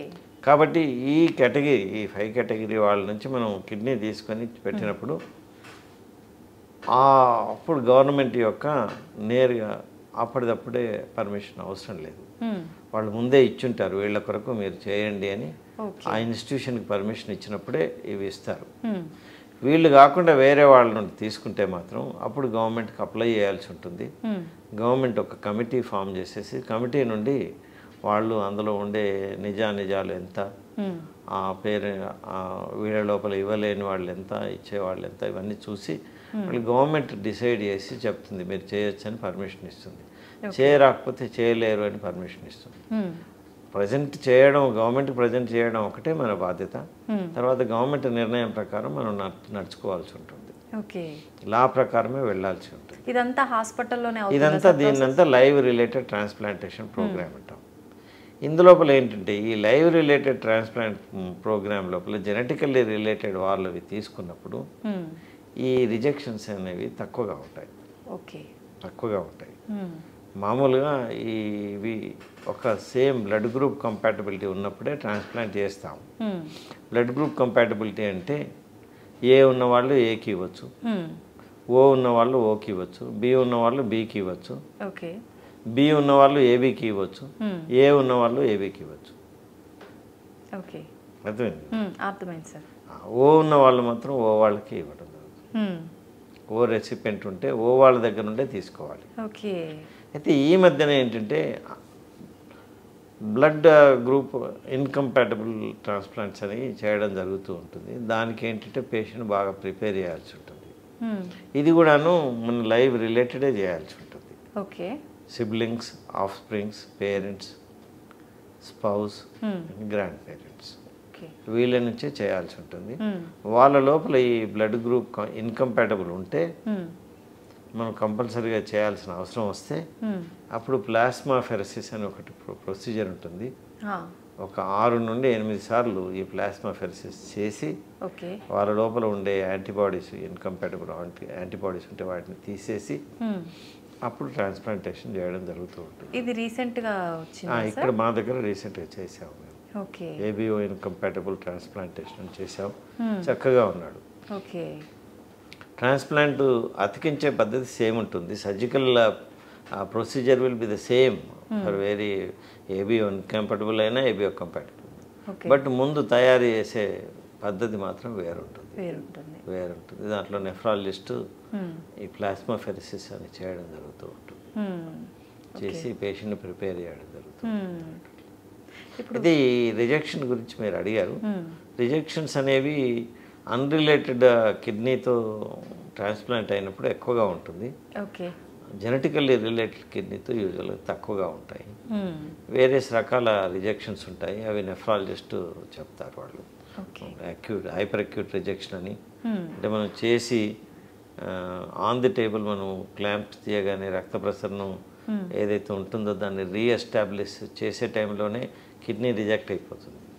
దాన్ని హైపర్ అక్యూట్ రిజెక్షన్ అంటాం. కొందరికి ఏంటంటే కొన్ని రోజుల నుండి కొన్ని వారాల్లో రిజెక్ట్ అవుతుంది. అప్పుడు దాన్ని అక్యూట్ రిజెక్షన్ అంటాం. కొందరికి కొన్ని ఏళ్ల తర్వాత అవుతూ ఉంటుంది. అది బికాస్ ఆఫ్ వాస్కులర్ ప్రాబ్లమ్స్ ఉండి వెసల్స్ అన్ని నేరో అవడం వల్ల ఇట్లా దాన్ని క్రానిక్ రిజెక్షన్ అంటాం. సో ఈ రిజెక్షన్స్ ఉంటూ ఉంటాయి. కానీ మనం ఏంటంటే ఈ ట్రాన్స్ప్లాంట్ ప్రోగ్రామ్ లోపల, ఈ ట్రాన్స్ప్లాంట్ చేసే సెంటర్లో ప్రోగ్రామ్ లోపల ఎంత సక్సెస్ రేట్ ఉంటుంది అని చూస్తాం. అంటే 5 years తర్వాత ఎందరు బతుకున్నారు, 1 year తర్వాత ఎందరు బతుకున్నారు, ఎంత చక్కగా డయాలసిస్ అవసరం లేకుండా వాళ్ళ నార్మల్ లైఫ్ను లీడ్ చేస్తున్నారు అన్నది ఒకటి మార్క్గా తీసుకుంటాం. దాన్ని 1 year సర్వైవల్స్ అంటాం. అంటే ట్రాన్స్ప్లాంట్ తర్వాత కూడా డయాలసిస్ అవసరం పడుతుందా సార్? ఏదైతే ఈ రిజెక్షన్ అయిన వాళ్ళకి తప్పనిసరి చేయాల్సి వస్తుంది. మళ్ళీ ఈ రిజెక్షన్స్ లేకుండా డయాలసిస్ అవసరం పడకుండా ఎంతమంది ఉన్నారు అని చూస్తాం. యూజువల్గా at the end of 1 year మన దగ్గర 80 to 90 people they do not require any dialysis and lead normal life in our institution. So జనరల్గా ఈవెన్ వెస్టర్న్ కంట్రీస్లో కూడా అంతే 80 to 90 ఉంది. ఓకే. మన ఇండియాలో హైదరాబాద్ లోపల యూజువల్గా 80%, 70 to 80% ఉన్నాయి. అంటే rest of the 20 to 30% either వాళ్ళకు రిజెక్షన్స్ రావడము, ఇన్ఫెక్షన్స్ వచ్చేసేసి మరి సకంబ్ అవ్వడము, డెత్ రావడము జరుగుతూ ఉంటుంది. ఓకే. మన దగ్గర 80% to 90% బాగున్నారు. So Indian better centres in India 80 to 90% success rate ఉంది. ఓకే. వెస్టర్న్ కంట్రీస్లో కూడాను అంతే 80 to 90 ఉంటుంది. 80 to 90 success rate. Okay sir, మామూలుగా ఎన్ని అవర్స్ పడుతుంది ఈ సర్జరీకి? మామూలుగా ఇప్పుడు డోనర్ నుండి కిడ్నీ తీయడం ఒక ఆపరేషన్ ఉంటుంది ఒక టేబుల్ పైన. ఆ తీసిన కిడ్నీని మనం పర్ఫ్యూజ్ చేస్తాం. అంటే పర్టికులర్ స్పెసిఫిక్ ఫ్లూయిడ్ కూల్గా చేసి దాంతో పర్ఫ్యూజ్ చేస్తాం, కడిగేస్తాం. Okay. Inner part of the కిడ్నీని కడిగేసేసి మళ్ళీ దాన్ని తీసుకొచ్చి ఇంకొక టేబుల్ పైన రెసిపియంట్ ఉంటారు, వాళ్ళకి ఆల్రెడీ మనం రక్తనాళాలన్నీ ఓపెన్ చేసేసి రెడీ చేసి పెడతాం, అక్కడ ఫిక్స్ చేస్తాం. దాన్ని రీనల్ ట్రాన్స్ప్లాంటేషన్ అంటాం. ఈ డోనర్ దగ్గర వచ్చి 2 నుండి 3 గంటలు పడుతుంది కిడ్నీ తీయడానికి. తీసిన కిడ్నీని అమర్చడం, బిగినింగ్ ఆఫ్ ది సర్జరీ నుంచి అమర్చి మొత్తం వూండ్ క్లోజ్ చేయడం రెసిపియంట్ దగ్గర వచ్చేసేసి 4 గంటలు పడుతుంది. 3 నుండి 4 గంటలు పడుతుంది. మొత్తం ఒక 6 to 8 అవర్స్. అంటే ఇది సైమల్టేనియస్గా చేస్తాం కాబట్టి డోనర్ దగ్గర 2 అవర్స్ పడుతుంది. సైమల్టేనియస్గా చేస్తాం కాబట్టి వీరి దగ్గర 3 to 4 hours. Okay. So you can take it as 3 to 4 hours. 3 to 4 hours. Okay sir, teams కూడాను 2 వేరువేరుగా ఉంటాయి. అప్పుడప్పుడు హ్యాండ్స్ తక్కువగా ఉన్నప్పుడు కానీ లేదా ఈ రీనల్ ట్రాన్స్ప్లాంట్ చేస్తున్న సర్జన్ తను డోనర్ చేసుకోవాలని అనుకున్నప్పుడు 2 వైపులా వెళ్ళడం జరుగుతూ ఉంటుంది. బట్ టైం అంతే ఉంటుంది. సార్, మామూలుగా డోనర్ దగ్గర నుంచి మనం తీసుకునే ఆ ప్రాసెస్ అంతా 2 hours పడుతుంది అన్నారు కదా, తీసుకున్న తర్వాత వెంటనే ఇక్కడ మనం ట్రాన్స్ప్లాంట్ చేసే ముందు ఆ సమయం అనేది ఖచ్చితంగా ఇంత సమయంలో చెయ్యాలి దాని అంటే మేము అంటే 2 రకాల సమయాలు ఉంటాయి. ఒకటేమో వామ్ ఇస్కేమియా టైం అంటాము, ఇంకోటి కోల్డ్ ఇస్కేమియా టైం అంటాము. ఈ 2 కూడా తక్కువగా ఉండాలి. ఎంత తక్కువగా ఉంటే అంత సక్సెస్ బాగుంటుంది. ఎస్పెషల్లీ వామ్ ఇస్కేమియా టైం అనేది చాలా తక్కువగా ఉండాలి. వామ్ ఇస్కేమియా టైం అని అంటే ఇప్పుడు మన లోపల ప్రతి ఆర్గాన్ కూడా బ్లడ్ వెళ్తూ ఉంటుంది. బ్లడ్ మళ్ళీ వెళ్ళి వాడుకున్న బ్లడ్ మళ్ళీ సిరల ద్వారా అంటే వెయిన్స్ ద్వారా బయటకు వచ్చేస్తుంది. సో కంటిన్యూస్గా బ్లడ్ వెళ్తూనే ఉంటుంది, ఆక్సిజనేషన్ జరుగుతుంది. ఎప్పుడైనా ఆపామనుకోండి, ఆపితే ఆర్గాను కొంతకాలం భరించగలుగుతూ ఉంటుంది, ఆ కొంతకాలం తర్వాత చచ్చిపోతుంది. కరెక్టే సార్. సో ప్రతి ఒక్క ఆర్గాన్కి ఒక్కొక్క టైం ఉంటుంది. కిడ్నీకి వచ్చేసేసి 20 నుండి 30 నిమిషాలు, మ్యాక్సిమం 30 నిమిషాలు. అది ఎంత అతి తక్కువగా ఉంటే అంత మంచిది. అది సంథింగ్ లైక్ మనం ఆక్సిజన్ ఇవ్వకుండా స్ట్రాంగులేట్ చేసినట్టుగా మన కిడ్నీని స్ట్రాంగులేట్. అది మేము ఎంత తక్కువగా ఉంటే అంత మంచిదని 2 నిమిషాలు 3 నిమిషాల కన్నా ఎక్కువ అవ్వకుండా చూస్తాం. అయితే అది ఏంటి ఎట్లా, మనం డోనర్కి దగ్గర కిడ్నీ తీసుకుంటున్నప్పుడు మనం ఏదైతే రక్తనాళాల పైన క్లాంప్ వేస్తామో వేసినప్పుడు అది టైం స్టార్ట్ అవుతుంది. కానీ రక్త ప్రసరణ అప్పుడు ఆగిపోతుంది. మళ్ళీ ఎప్పుడు అంటే తొందరగా బయటకు తీసుకొచ్చేసేసి ఈ cold particular type of fluids ఉంటాయి, ఆ ఫ్లూయిడ్స్తో మనం ఆ కోల్డ్ సెల్ని అటాచ్ చేస్తాము. అప్పటి వరకు అంటే ఇది క్లాంప్ చేసి ఆ కోల్డ్ సెల్ అయిన అటాచ్ చేసే వరకు దీన్ని వామ్ ఇస్కేమియా టైం అంటాం. ఇది ఎంత తక్కువగా ఉంటే అంత మంచిది. సో మేము 3 నుండి 2 నిమిషాలు 3 నిమిషాల కన్నా ఎక్కువగా కానివ్వం. అలా క్లాంప్ చేస్తాం, చకచకా తీసేస్తాం. తీసేసి చకచకా అది పర్ఫ్యూజన్కు స్టార్ట్ చేసేస్తాం. ఇది దీన్ని వామ్ ఇస్కేమియా టైం. ఇది ఎంత తక్కువగా ఉంటే అంత మంచిది. తర్వాత ఎప్పుడైతే మనం ఈ పర్ఫ్యూజన్ కోల్డ్ హెచ్టీకే సెలైన్ కానీ రింగర్ లాక్టేట్ కానీ పెడతాం, ఈ పర్టికులర్ టైప్ ఆఫ్ ఫ్లూయిడ్స్ అంటాము. వీటినితో స్టార్ట్ చేసిన ఇప్పుడు ఈ కోల్డ్ పర్ఫ్యూజన్ స్టార్ట్ చేసినప్పటి నుండి మళ్ళీ ఈ ఆర్గాన్ను తీసుకువెళ్తాం. తీసుకువెళ్ళేసేసి బాడీలో వేరే రక్తనాళాలకి రెసిపియంట్ దగ్గర ఎవరికైతే కిడ్నీ ట్రాన్స్ప్లాంట్ చేయాలో వాళ్ళకి యూజువల్గా ఈ పొత్తి కడుపులో కుడివైపు పెడతాం, లేదా ఎడమవైపు కూడా పెట్టచ్చు. కిడ్నీ ప్లేస్లో పెట్టరా సార్? కిడ్నీ ప్లేస్లో పెట్టాం. ఎందుకని సార్? అది ఇక్కడ ఉండే రక్తనాళాలు చక్కగా ఉంటాయి. ఓకే. కిడ్నీ ప్లేస్లో దాని ఒరిజినల్ ప్లేస్లో ఉన్న కిడ్నీని అలాగే ఉంచుతాం.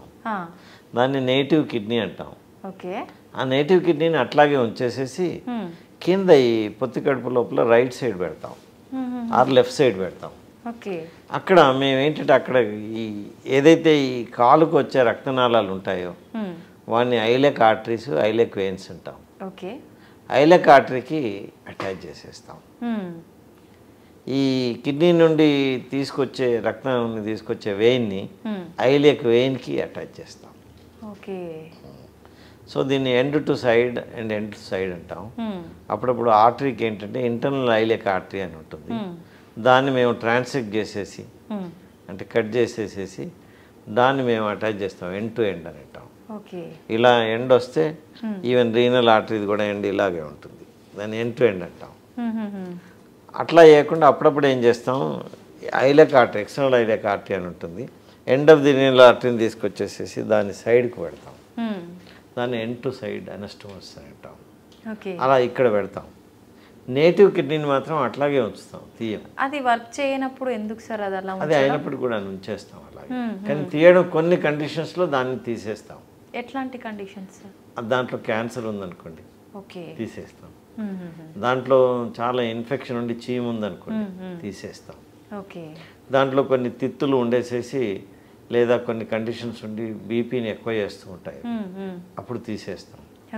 ఇవి లేనప్పుడు మాత్రం దాన్ని అట్లాగే ఉంచుతాం. దాన్ని డిస్టర్బ్ చేయకుండా కింద పెట్టేసేస్తాం. సార్ జనరల్గా బీపీ షుగర్ ఉన్న వాళ్ళు కూడా కిడ్నీ ఫెయిల్యూర్కి ఛాన్సెస్ ఎక్కువగా ఉంటాయి కదా సార్, ఎందుకని? బీపీ ఎక్కువగా ఉన్న వాళ్ళ లోపల దాన్ని బీపీ ఎక్కువ అతి బీపీ చాలా కాలం ఉన్నప్పుడు కిడ్నీని డ్యామేజ్ చేసే లక్షణాలు వస్తాయి.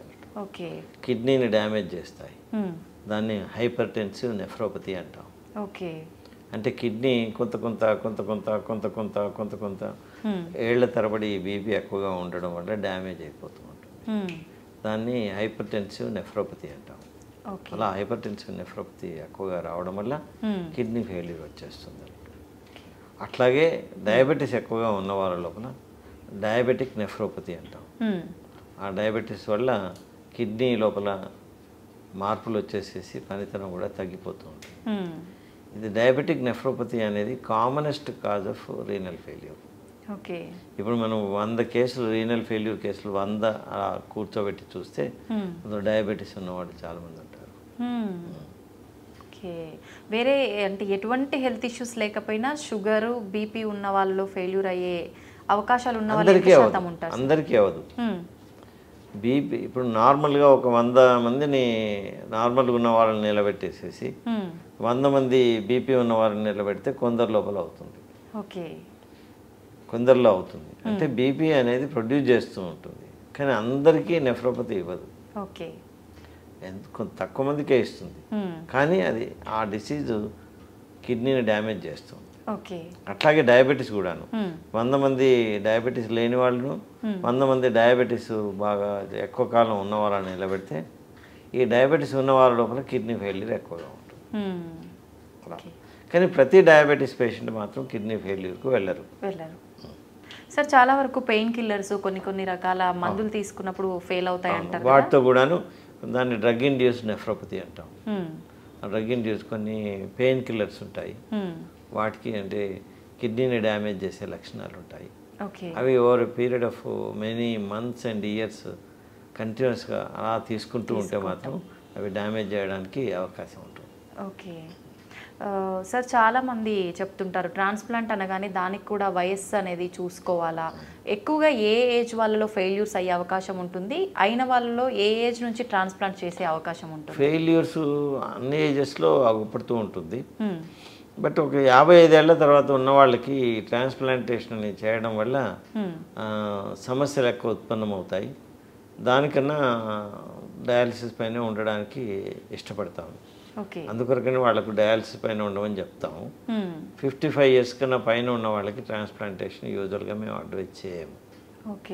అట్లాగే తక్కువ ఏజ్ ఉన్న వాళ్ళకి కూడా, మరీ తక్కువ ఉన్న వాళ్ళకి చేయం, కానీ చిల్డ్రన్స్ లోపల కూడా చేస్తూ ఉంటాం మేము. ఆస్ట్రేలియన్స్లో. రేర్గా జరుగుతుంటాయా సార్? రేర్గా అంటే ఇంత కామన్గా ఉండవు, కానీ చేస్తూ ఉంటాం. పిల్లల లోపల ఏంటంటే ఈ గ్రోత్ పీరియడ్ను క్యాచప్ చేయడానికి ట్రాన్స్ప్లాంటేషనే బెటర్. ఓకే. ఇప్పుడు ఒక 4-5 years చైల్డ్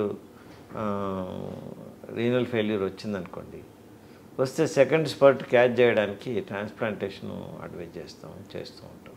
ఓకే సార్, ఇచ్చే డోనర్ది కూడా వయస్సు ఇవన్నీ మ్యాచ్ అవ్వాల్సిన అవసరం ఉంటుందా సార్? ఉంటుంది.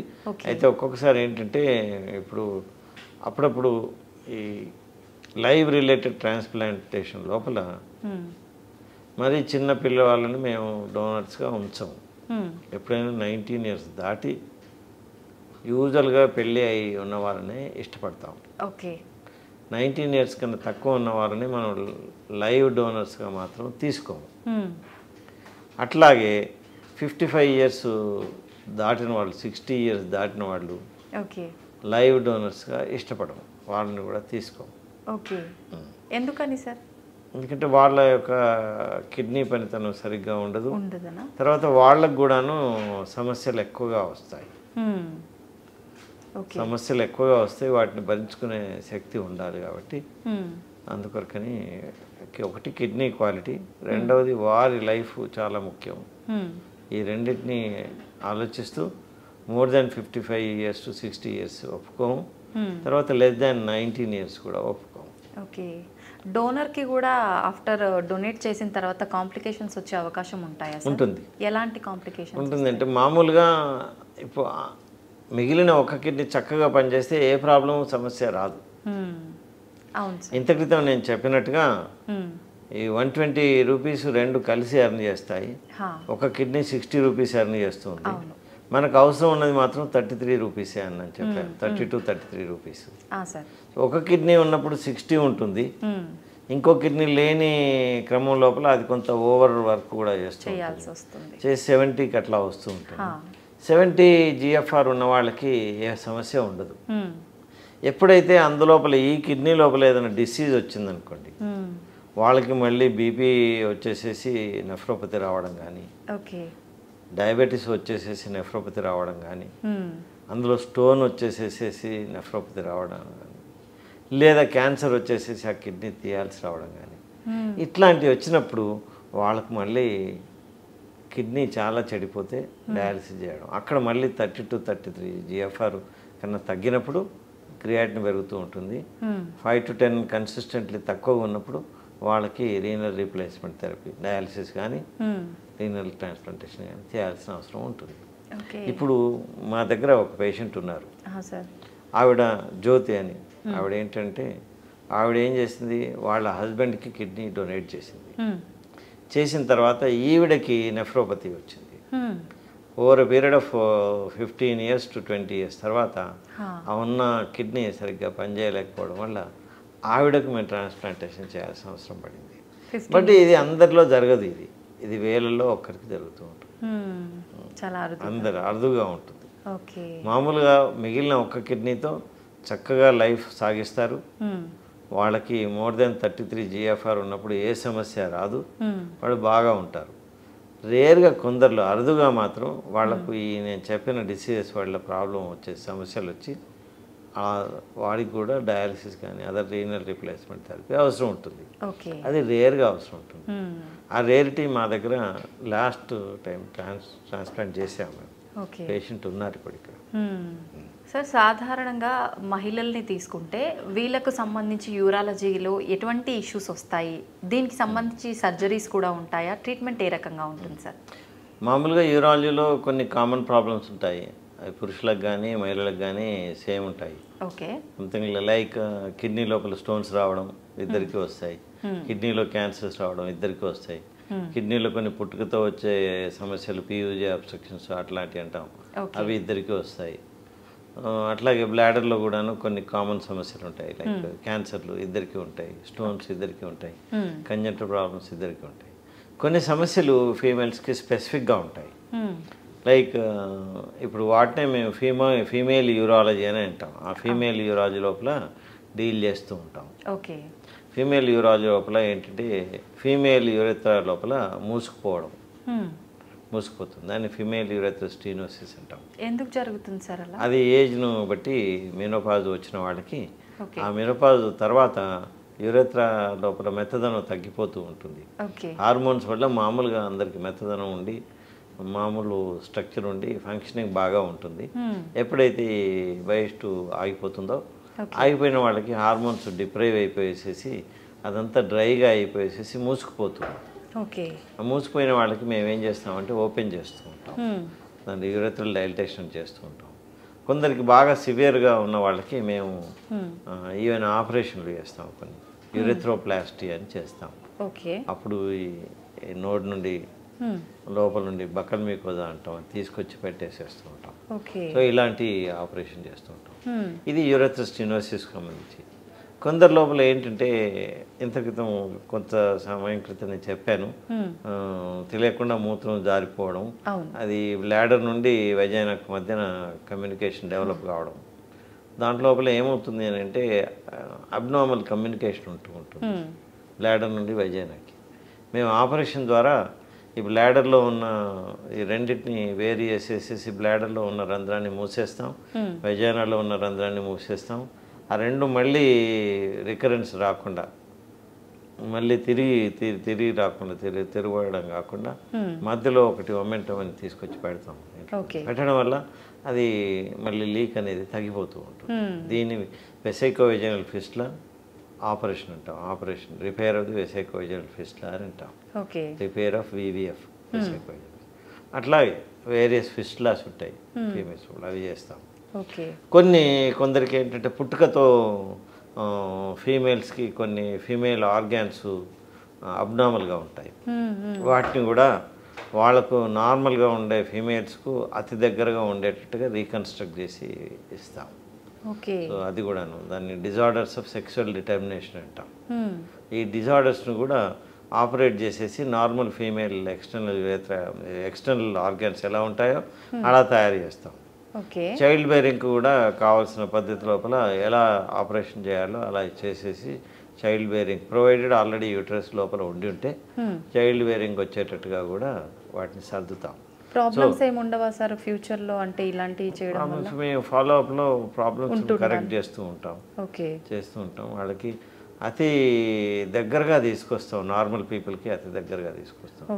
సో ఇది ఇంకొక ఆస్పెక్ట్. చాలా రిస్క్తో కూడుకున్న సర్జరీ చేస్తూ ఉంటాం. అరుదు, రెగ్యులర్ కాదు, కానీ చేస్తూ ఉంటాం వాళ్ళకి ఇస్తూ ఉంటాం. సో ఇలాంటివి ఫీమేల్స్లో ఉంటాయి. ఫీమేల్ యూరెథ్రల్ స్టీనోసిస్, ఫిస్టులాస్, తర్వాత ఇవి ఇట్లాంటివన్నీ ఉంటూ ఉంటాయి. వీటన్నిటిని చేస్తూ ఉంటాం. తర్వాత గైనకాలజిస్టులకి అసోసియేట్ అయ్యి వాళ్ళతో కలిసి వెజైనోప్లాస్టీస్ చేస్తూ ఉంటాం. అంటే వెజైనాన్ని రీకన్స్ట్రక్ట్ చేయడం ఇట్లాంటివి చేస్తుంటాం. అప్పుడప్పుడు వాళ్ళతో కలిసేసేసి యూటరస్ ప్రొలాప్స్, తర్వాత వెజైనల్ వాల్ట్ ప్రొలాప్స్ అని అంటాం. అట్లాంటివి కూడా ప్రొలాప్స్ అని అంటే కిందికి జారిపోతాయి ఆర్గాన్స్. యూట్రస్ కడుపు లోపల ఉండకుండా యూనిలో నుండి బయటకు వచ్చేస్తుంది, కాళ్ళ మధ్యలోకి వచ్చేస్తుంది. అటువంటివి వాళ్ళు గైనకాలజిస్ట్ ట్రీట్ చేస్తారు. బట్ సెన్సిటివ్గా యూరెటర్స్, బ్లాడరు అవన్నీ అందులోకి వచ్చినప్పుడు వాళ్ళకు మా యొక్క సహాయం అవసరం ఉంటుంది. కలిసి రీకన్స్ట్రక్ట్ చేస్తూ ఉంటాం. ఎందుకు అని అంటే అది వీక్గా ఉండడం వల్ల, పెరీనియం వీక్గా ఉండడం వల్ల అలాంటివి జరుగుతాయి. కొందరికి హిస్టెక్టమీ చేసిన తర్వాత వాల్ట్ అని ఉంటుంది, వెజైనల్ వాల్ట్, అది కూడా ముందు కిందకి వచ్చేసి జారిపోతూ ఉంటుంది. జారిపోయేసేసి రెండు కాళ్ళ మధ్యలోకి వచ్చేస్తూ ఉంటుంది. ఇవన్నీ కూడా ట్రీట్మెంట్ ఇస్తూ ఉంటాం. ఈ రీకన్స్ట్రక్టివ్ ఆపరేషన్స్ అది ఫిమేల్ ట్రాక్ట్ కూడాను గైనకాలజిస్టులతో కలిసి చేస్తాం. సో అది కూడా ఇవన్నీ ఫీమేల్ యూరాలజీ కింద వస్తాయి. ఇవన్నీ చేస్తూ ఉంటాం. పిల్లల విషయానికి వస్తే యూరినరీకి సంబంధించి ఎలాంటి సర్జరీస్ ఉంటాయి? చాలా ఉంటాయి.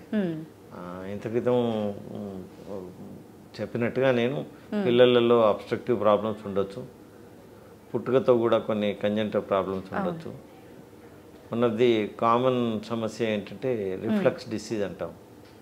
అందులోపల మామూలుగా కిడ్నీ నుండి యూరెటర్ ద్వారా యూరిన్ కింద బ్లాడర్ లోపలికి రావడమే కాక మళ్ళీ వెనక్కి ఎగదనుతూ ఉంటుంది. బ్లాడర్ నుండి కిడ్నీ లోపలికి వెళ్తూ ఉంటుంది. అలాంటప్పుడు మేము ఏంటంటే ఆ యూరెటర్ను అక్కడ డిస్మాంటిల్ చేసేసి మళ్ళీ కొత్తగా పైకి ఎగదన్నకుండా ఉండే పద్ధతిలో, అంటే రిఫ్లక్స్ రాకుండా ఉండే పద్ధతిలో దాన్ని మళ్ళీ రీఇంప్లాంట్ చేస్తాం. దాన్ని reimplantation of the ureter in anti reflux method అని అంటాం. యాంటీ రిఫ్లక్స్ మెథడ్ అని అంటాం. అలాంటివి చేస్తాం. తర్వాత కొందరికి పోస్టీరియర్ వాల్వ్స్ అని వస్తాయి పిల్లలలో. అంటే సార్ వాటికి ఏంటంటే బ్లాడర్ నుండి బయటకు వచ్చే తోవ లోపల మామూలుగా మనకు స్పింక్టర్ తప్పించి ఏమి ఉండకూడదు. అప్పుడు కొందరికి పొరలు వచ్చేసేస్తాయి పుట్టుకతో. ఆ పొరలు రావడం వల్ల యూరిన్ రావడాన్ని ఆపుతూ ఉంటాయి. ఆ పొరలు మేము తీసేస్తాం. వాళ్ళు తొందరగా వస్తే సమస్యలే ఉండవు. తొందరగా రాకుండా లేట్గా వస్తే మాత్రం కిడ్నీ ఫెయిల్యూర్స్ కూడా రావడం కద్దు జరుగుతూ ఉంటుంది. అంటే యూరిన్ ఇబ్బంది ఉంటేనా సార్, లేదంటే ప్రాబ్లం తప్పకుండా ఉంటుంది. అలా పొరలు వచ్చినప్పుడు వాటిని పోస్టీరియర్ వాల్వ్స్ ఉంటాం. అలా వచ్చినప్పుడు తప్పకుండా యూరిన్ ప్రాబ్లం ఉంటుంది. కానీ అది ఉన్న ఇంటెన్సిటీ ప్రకారం వాళ్ళు అప్పుడప్పుడు తొందరగా వస్తారు, అప్పుడప్పుడు తొందరగా రారు. కొందరైతే కడుపులో ఉన్నప్పుడు, మదర్ కడుపులో ఉన్నప్పుడే ఆ డయాగ్నోసిస్ జరుగుతూ ఉంటుంది. అది ఎక్కువగా ఇప్పుడు ఈ మధ్యన అదే ఎక్కువ జరుగుతూ ఉంటుంది. పుట్టగానే మేము ట్రీట్మెంట్ ఇస్తూ ఉంటాం. చాలా మంది బాగా అయిపోతూ ఉంటారు. ఇవే కాకుండా పిల్లలలో కొన్ని ట్యూమర్స్ కూడా స్పెసిఫిక్గా వస్తాయి. విల్మ్స్ ట్యూమర్ అని అంటాం. అట్లాంటివి పిల్లలలోనే వస్తాయి. ఆ ట్యూమర్స్ కిడ్నీ తీసేస్తూ ఉంటాం. తీసేసి వాటికి యాంటీ క్యాన్సర్ కీమోథెరపీ కూడా ఇస్తూ ఉంటాం. ఇవన్నీ పిల్లలలో ఉండే సమస్యలు. కొందరికి ఏంటంటే పుట్టుకతో ఈ మేల్ పెనిస్ ఏదైతే ఉంటుందో, అంగం ఉంటుందో, మామూలుగా అంగం చివరి లోపల రంధ్రం ఉండాలి, యూరినరీ రంధ్రం. అలా ఉండకుండా కింది భాగంలో ఉంటుంది. కింది భాగంలో ఉన్నప్పుడల్లా ఈ అంగం స్ట్రైట్గా ఉండకుండా ఇలా వంకరగా ఉంటుంది. దాన్ని కార్డి అంటాం. ఈ అంగం కిందన ఆర్ఫిస్ ఉండడం హైపోస్పేడియాస్ అంటాం. ఈ హైపోస్పేడియాస్ కూడా మేము ట్రీట్ చేస్తూ ఉంటాం. అంగాన్ని స్ట్రైట్ చేయడం, ఇక్కడున్న ఆర్ఫిస్ను వేరే మెటీరియల్తో ట్యూబ్ రీకన్స్ట్రక్ట్ చేసి మళ్ళీ చివరకు వచ్చేటట్టుగా, అంగం చివరకు వచ్చేటట్టుగా రీకన్స్ట్రక్ట్ చేస్తాం. సో ఇలాంటి సమస్యలు పిల్లలలో ఉంటాయి. హైపోస్పైడియాస్ కానీ, ఇంత క్రితం చెప్పినట్టు పోస్టీరియర్ వాల్వ్స్ కానీ, లేదా వెసిక్యులర్ రిఫ్లక్స్, రిఫ్లక్స్ అంటాం అది కానీ, ఇలాంటి, లేదా విమ్స్ ట్యూమర్స్ అంటాం, ఇలాంటివి కానీ, ఇవన్నీ పిల్లలలో ఉంటాయి. ఈ పిల్లలలో ఉండే యూరాలజీ ప్రాక్టీస్ని మేము పీడియాట్రిక్ యూరాలజీ ప్రాక్టీస్ అంటాం. మా లోపల కొందరు పర్టికులర్గా అదొక్కటే ప్రాక్టీస్ చేస్తారు. పిల్లల యూరాలజీ ప్రాక్టీస్ స్పెషలైజేషన్ అదే ఉంటుంది. సో వారిని పీడియాట్రిక్ యూరాలజిస్ట్ అంటాం. కొందరు ఇంత క్రితం మనం మాట్లాడుకున్నట్టుగా ఫీమేల్స్ యూరాలజీ ట్రీట్ చేస్తారు. వాళ్ళు అదొక్కటే ట్రీట్ చేస్తుంటారు. వాళ్ళని ఫీమేల్ యూరాలజిస్ట్ అంటాం. అంటే వాళ్ళు ఎంసీహెచ్ చేసి జనరల్ యూరాలజిస్ట్ అయిన తర్వాత ఈ సబ్ స్పెషాలిటీ లోపల ఫెలోషిప్ చేస్తారు, అనుభవం సంపాదించుకుంటారు, అందులోకి వెళ్తారు. ప్రోస్టేట్కి సంబంధించి ఎలాంటి సర్జరీస్ ఉంటాయి సార్? ప్రోస్టేట్ అనేది 2-3 రకాలుగా వస్తూ ఉంటుంది. ఒకటి, వయసు పెరుగుతున్న కొద్దీ నాన్ క్యాన్సరస్ ఎన్లార్జ్మెంట్ ఉంటుంది. దాన్ని బినైన్ ప్రోస్టేటిక్ హైపోప్లేసియా అంటాం, బీపీహెచ్ అని అంటాం. అది ఆల్మోస్ట్ అందరిలో వస్తుంది. కొందరికి 50 ఏళ్లలో వస్తుంది, కొందరికి 60 ఏళ్లలో వస్తుంది, కొందరికి 70 ఏళ్లలో వస్తుంది, కొందరికి 80 ఏళ్లలో వస్తుంది. ఎక్కువగా 60 నుంచి 70 ఏళ్ల మధ్యలో వస్తూ ఉంటుంది ఎక్కువ మందికి. దానివల్ల ఏంటంటే మూత్రం సంచి నుండి బయటకు వచ్చే తోవ దగ్గర ప్రాస్టేట్ గ్లాండ్ బాగా పెరిగి, నేను మీకు ఈ డయాగ్రామ్ ముఖంగా చూపిస్తాను. అలా పెరగడం వల్ల యూరిన్ రావడం తగ్గిపోతుంది. యూరిన్ సన్నగా రావడం, మాటిమాటికి రావడం, యూరిన్ పోసిన తర్వాత కూడా లోపల మిగిలిపోవడం, రాత్రి కూడా నిద్రలో నుండి మాటిమాటికి మూత్రం కొరకు లేవడం, ఇలాంటివి జరుగుతూ ఉంటాయి. ఇవన్నీ జరిగినప్పుడు ఆ ప్రాస్టేట్ యొక్క ఎన్లార్జ్మెంట్ని మేము డయాగ్నోజ్ చేసేసి దాన్ని ఎండోస్కోపీ రూపంగా, అంటే మూత్రనాళం గుండా మేము ఎండోస్కోపీని పంపి ఎండోస్కోపీ రూపంగా దాన్ని స్క్రేప్ చేసి తీసేస్తాం. తీయడం వల్ల వైడ్ ప్యాసేజ్ వస్తుంది. ఇది వచ్చేసేసి బ్లాడర్, ఇది అవుట్లెట్. ఇక్కడ ప్రాస్టేట్ పెరిగింది. పెరగడం వల్ల ఈ ప్యాసేజ్ తగ్గిపోతుంది. తగ్గిపోవడం వల్ల మూత్రం, నేను ఇంత క్రితం చెప్పాను, సన్నగా రావడం, మాటిమాటికి రావడం, తర్వాత మిగిలిపోవడం, ఇలాంటివి. మేము ఎప్పుడైతే ఇది తీసేస్తామో ఎండోస్కోపీతో, తీయగానే ఇక్కడ మళ్ళీ ప్యాసేజ్ వైడ్గా అవుతుంది. వైడ్గా అయిపోయేసి మూత్రం నార్మల్గా పాస్ చేస్తూ ఉంటారు. సో అలా అది ప్రాస్టేట్ యొక్క బినైన్ కండిషన్. కొందరికి ప్రాస్టేట్ లోపల క్యాన్సర్ కూడా ఉంటుంది. అలా క్యాన్సర్ ఉన్నప్పుడు సిమ్టమ్స్ ఇవే ఉంటాయి. కానీ మేము అంటే కొన్ని టెస్టుల ద్వారా అది క్యాన్సర్ వచ్చిందా లేదా మామూలు బినైన్ ఎన్లార్జ్మెంటా అని తెలుసుకుంటాం. ఒకటి మేము ప్రాస్టేట్ను పాల్పేట్ చేయడం వల్ల, ఇంకొకటి పిఎస్ఏ టెస్ట్ అని ఉంటుంది, ప్రాస్టేట్ స్పెసిఫిక్ యాంటిజెన్ అని. అది అందరికీ వేస్తాం, బినైన్ ఉన్న వాళ్ళకి వేస్తాం, మ్యాలిగ్నెంట్ సస్పెక్ట్ చేసిన వాళ్ళకి కూడా వేస్తాం. అది ఎప్పుడైతే పెరుగుతుందో మా ప్రాస్టేట్ పాల్పేషన్ లోపల ప్రాస్టేట్ను బాగా ఫీల్ చేయడంలో తెలిసిన అనుభవం ద్వారా ప్లస్ ఈ పిఎస్ఏను క్రోడీకరించడం ద్వారా మేము ఇది particular type of prostate enlargement cancer అని నిర్ధారణ చేస్తాం. నిర్ధారణ చేసినప్పుడు దాని నుండి బయాప్సీ తీసుకుంటాం. బయాప్సీ తీసుకునేసేసి ఆ క్యాన్సర్కు తగ్గట్టుగా ట్రీట్మెంట్ ఇస్తాం. అప్పుడు ఇలా ఎండోస్కోపీతో కాకుండా మేము ఓపెన్ ఆపరేషన్ కానీ ల్యాప్రోస్కోపీ కానీ రోబోటిక్ అసిస్టెన్స్తో కానీ రోబోటిక్ ఆపరేషన్ కానీ చేసి మొత్తం ప్రాస్టేట్ని తీసేస్తాం, ఎత్తేస్తాం. మొత్తం ప్రాస్టేట్ని ఎత్తేసేసి ఆ బ్లాడర్ని తర్వాత యూరెథ్రాన్ని మళ్ళీ కొత్తగా అనస్టమోసిస్ చేస్తాం. చేసి వాళ్ళకి ట్రీట్మెంట్ ఇస్తాం. అలా ఇవ్వడం వల్ల వాళ్ళు ఉన్న క్యాన్సర్ను తీసేయించుకోవడం వల్ల మళ్ళీ చాలా కాలం బతుకుతారు. సో ఇలా ప్రాస్టేట్ లోపల బినైన్ ప్రాబ్లమ్స్ ఉంటాయి, క్యాన్సర్ ప్రాబ్లమ్స్. కొందరికి డయాబెటీస్ ఉన్న వాళ్ళకి అప్పుడప్పుడు ప్రాస్టేట్ లోపల చీముగడ్డ తయారవుతూ ఉంటుంది. దాన్ని we call it prostatic abscess అంటాం. ప్రాస్టేటిక్ యాబ్సెస్ ఎట్లా అయితే చర్మం కింద కానీ ముఖాలలో కానీ అప్పుడప్పుడు చిన్న చిన్న యాబ్సెస్ తయారవుతాయో అలాగా ప్రాస్టేట్లో కూడా యాబ్సెస్ తయారవుతుంది. అలా తయారైన యాబ్సెస్ను ఎండోస్కోపిక్ రూపంగా మేము దాన్ని డీరూఫ్ చేసి డ్రైన్ చేసేస్తాం. చేసిన తర్వాత బాగా అయిపోతారు. ఈ యాబ్సెస్లు అనేవి కిడ్నీలో కూడా రావచ్చు. మేము వాటిని ల్యాప్రోస్కోపిక్గా కానీ లేదా అల్ట్రాసౌండ్ గైడెన్స్తో ఆస్పిరేట్ చేయడం కానీ ఇలా చేసి యాబ్సెస్ ట్రీట్ చేస్తాం. ఈ యూరినరీ ట్రాక్ట్ అంటే kidney, ureter, bladder and male genital tract అంటే వృషణాలు, అంగం, మేల్ అంగం, పెనిసు, ఈ ట్రీట్మెంట్ వీటన్నిటికీ ఈ ఆర్గాన్స్కు సంబంధించిన సర్జికల్ ఆపరేషన్స్ అన్ని మేము చేస్తాం. సో ఈ సర్జికల్ ఆపరేషన్ చేసే వాళ్ళని యూరాలజిస్ట్ అంటాం. Kidney, ureter, bladder and male sexual organs, ఈ అన్ని ఆర్గాన్స్కి సంబంధించిన సర్జికల్ ప్రాబ్లమ్స్కి సమస్యలకి మేము యూరాలజిస్ట్ను ట్రీట్ చేస్తుంటాం. యూరాలజిస్ట్లో మమ్మల్ని యూరాలజిస్ట్ అంటారు లేదా యూరో సర్జన్ అని అంటారు. సార్, కిడ్నీ అనగానే ట్రాన్స్ప్లాంటేషన్ ఇది ఒక్కటే వింటుంటాం. కిడ్నీకి సంబంధించి ఇంకా వేరే సర్జరీస్ కూడా ఉంటుంటాయా? చాలా ఉంటాయి. ఎటువంటి సర్జరీస్? ఇంతకైతే నేను మన డిస్కషన్లో చెప్పాను స్టోన్ రావటం. స్టోన్ వచ్చినప్పుడు స్టోన్ని మేము 2 రకాలుగా, కిడ్నీలో స్టోన్ ఉన్నప్పుడు బయట నుండి చిన్న రంధ్రం ఏదైతే మనం అరౌండ్ 3 మిల్లీమీటర్స్ ఇన్సిషన్ ఇచ్చేసేసి ఆ రంధ్రం గుండా ఎండోస్కోప్ పాస్ చేసేసి తీసేస్తాం. దాన్ని PCNL అంటాం. లేదా కింద మూత్రనాళం నుండి ఒక ఫ్లెక్సిబుల్ స్కోప్ని కిడ్నీ లోపలికి పంపిస్తాం. పంపించేసేసి లేజర్తో ఆ స్టోన్ని బ్రేక్ చేసేస్తాం. దీన్ని RIRS అంటాం, రిట్రోగ్రేడ్ ఇంటర్రీనల్ సర్జరీ అంటాం. అలా చేస్తాం. అప్పుడప్పుడు కొందరికి బయట నుండి వేవ్స్ వేసేసి స్టోన్ పగలగొట్టి పౌడర్ చేసేసి కిందకి పంపించేసేస్తాం. దాన్ని extra corporeal shock wave lithotripsy, ESWL అంటాం. ఇది కిడ్నీలో ఉండే స్టోన్స్కి. యూరిటర్లో ఉండే స్టోన్స్కి మేము యూరట్రోస్కోప్ పంపించేసేసి బ్రేక్ చేసి తీసుకొస్తాం. దాన్ని URSL అంటాం. బ్లాడర్లో ఉండే వాటికి స్టోన్స్ ఉన్నాయనుకోండి, ఎండోస్కోప్ వేసేసి స్టోన్ బ్రేక్ చేసేస్తాం.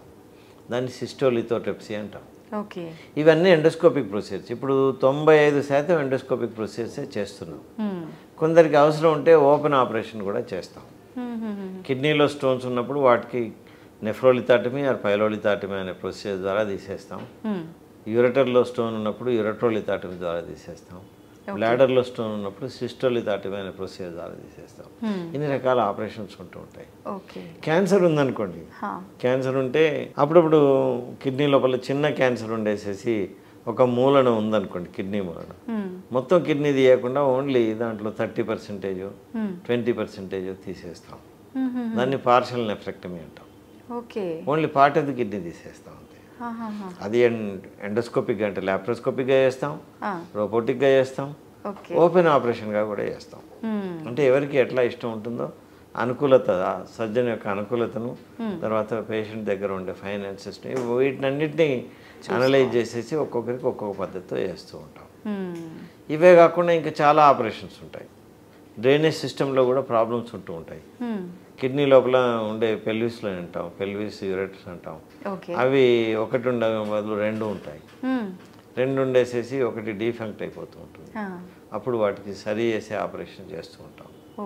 ఇలా చాలా ఆపరేషన్స్ ఉంటాయి. కిడ్నీలో కానీ ఆ కిడ్నీలో ఉండే యూరిన్ కలెక్టింగ్ శాక్ ఉంటుంది, దాన్ని పెల్విస్ అంటాం.